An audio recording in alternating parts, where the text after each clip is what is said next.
This video is for the man I was supposed to go on a date with earlier. We kept going back and forth on where we should meet. He said he's happy to meet anywhere. I said, well, what are we gonna do? And he said, well, it depends on where you wanna meet. And then he said, this is a real chicken and egg situation going on here.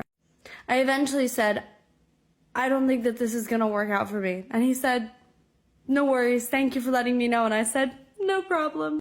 I just want someone to tell me where to be, what time, what to wear. It's not that hard. It's really not that hard. I do it for myself every day. I just want a man to do it for me once. Please, please. 1 minute they're telling us they don't want men to be controlling and don't want men to tell them what to wear. And the next minute, they want men to dictate their entire evenings for them. Poor, deluded females. I got asked out in person the other day in the daylight. Alcohol was nowhere to be seen. I'm in this museum and this lad beelines towards me. I take my headphones out. I say hello. He asks me, how am I? I say, I'm good, thanks. How are you? Then he asks me where I'm from, what brings me to this museum. We get to know each other a little bit, go back and forth, and then eventually he says, are you single? I say, yeah, I am single. He's like, can I have your number? I go on then. Take his phone out of his hand, type my digits into it, give him it. He's like, okay, I'll see you later. I think, well, this is exciting. Tell all my friends. They go, you met him in the daylight and you weren't drunk? I say, yeah. Does he text me? No. Because why would he? He's gone to all of that effort to come into my space and to ask me out, only to never text me. You might ask, what was the point of that? Fuck knows. The guy was using her for practice. Now he has learned to become more confident approaching women for their numbers. He will now ask other women who are not below average. That's right! The court notified me that my final decree of divorce has been approved by the judge.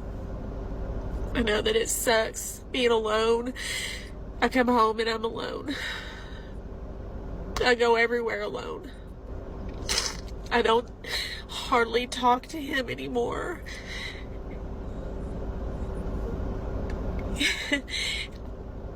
I don't blame him.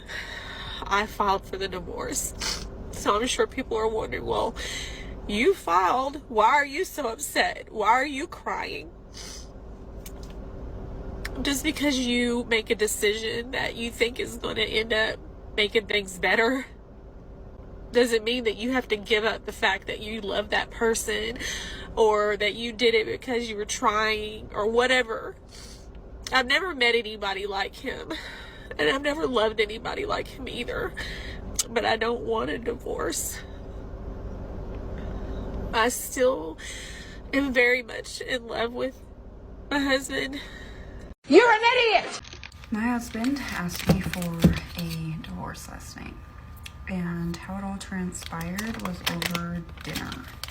I had just finished making dinner, and I said, okay, dinner is ready, come and get it. I got myself a bowl, and I sat at the table.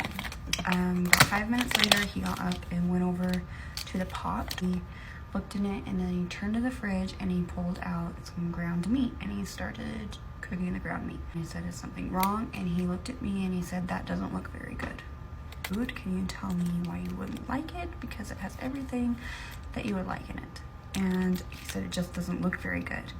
And so at this point, I'm like, are you frustrated with something? Is it me? Is it something else? He said, honestly, I am a little frustrated with you. It all sounded like nonsense to me. I'm like, what is happening? We get in a fight. I'm like, why are you being such a douchebag? And eventually he just said, I think that we need to get a divorce.